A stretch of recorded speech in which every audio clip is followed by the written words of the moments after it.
الله.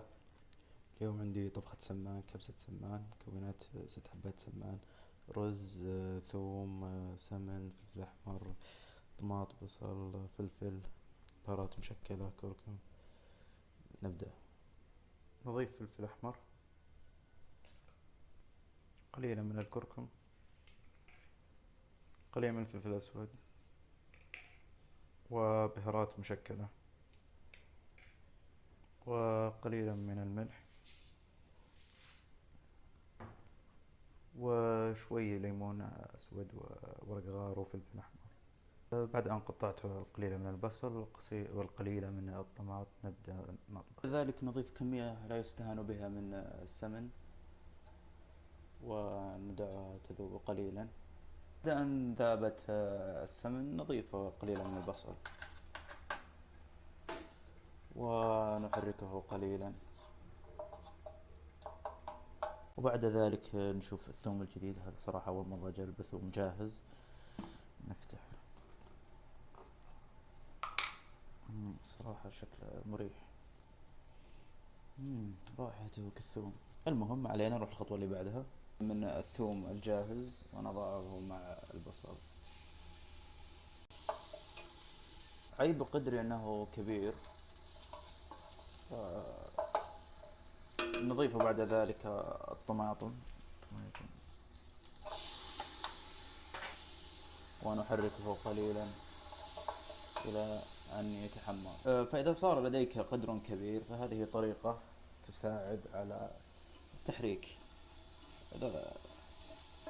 توني مكتشفها، أريح من كذا.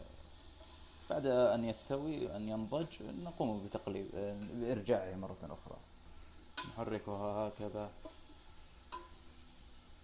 ثم نضيف البهارات والملح والأشياء هذه.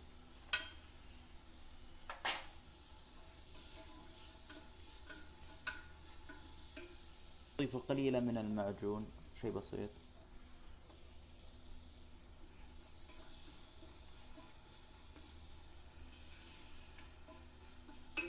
بعد ذلك نضيف القليل من السمان.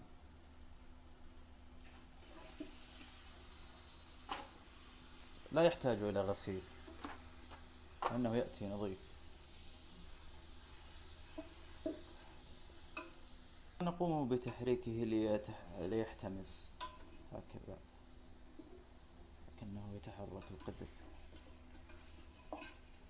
إلى أن يحتمس، ثم نضيف الماء ونتركه يغلي 10 دقائق. بعد أن احتمس قليلا نضع الماء المغلي.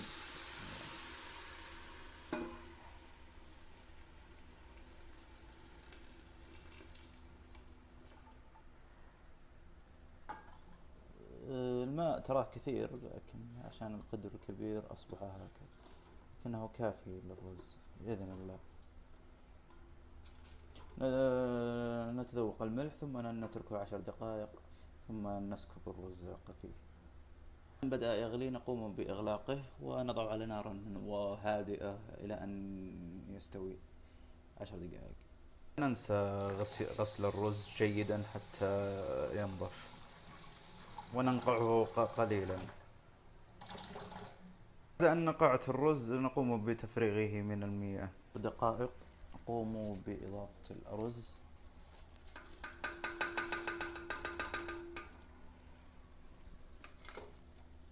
ثم نحركه.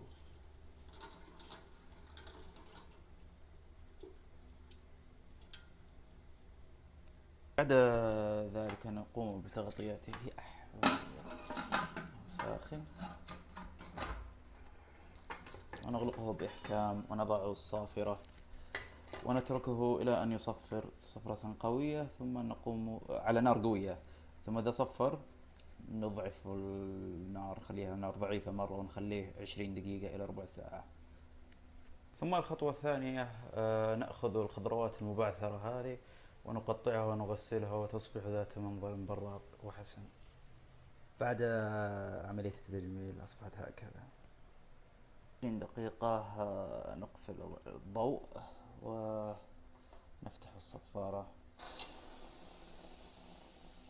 غريبة ما صفرت واجد. والله شيء غريب صراحة. لكن سنفتحه. ثم أنا أفتحه ونشوف ايش صار. الله. بس أول مرة صراحة أفتحه بدون ما يصفر. مم. أنكبوا سقطت هذه الملعقة وعكرت مزاجي. هذا شكله خير وسمان أكثر من الرز بس ما في مشكلة. جاء وقت التذوق. بسم الله. مم. لذيذة جدا. بالعافية.